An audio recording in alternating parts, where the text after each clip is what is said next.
Well, we got some nice dried sinew, we've got some good crushing rocks, and we've got a nice stump here. So what we're gonna do is we're going to make this into some functional material for sewing or for using for different projects.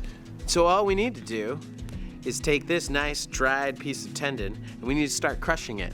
But what we don't want to do is we don't want to crush it with things that are too hard because we don't want to cut it. So stone on wood is a really good medium. So we just start working the end,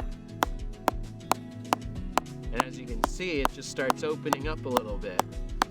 It just gets a little more shredded and a little more shredded. And I just move it around on the stump, and you can use a big rock, you can use a small rock, but I tell you what, stuff is really tough. So whatever you use needs to be mean. So we're gonna do this all the way down the piece of tendon.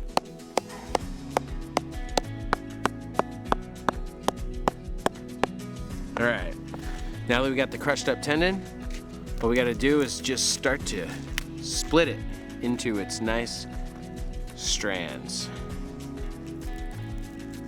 And I usually try to get into the middle of its thickness, open it up a little bit, and then pull it apart so it doesn't want to run as many tails and veer its split off in directions you don't want it to go. So right here we have a small piece of tendon that is super useful for stitching with.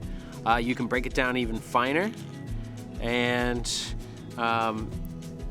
you know, it's got glue in it. It's kind of a self-adhering thread also. So when you wrap things with it, like an arrowhead or a spearhead, as it gets wet, some of those glues and proteins leach out and glue itself to whatever you're putting it on. So the tendon here is made up of a protein that's found in a lot of different areas of the body too. The hair, the fingernails, the skin. It is really useful for making glue, which we will also be showing with the hooves. For something like this in the Fab Lab, we'll probably use this for a lot of our stitching projects because as a sewing material, it is really useful.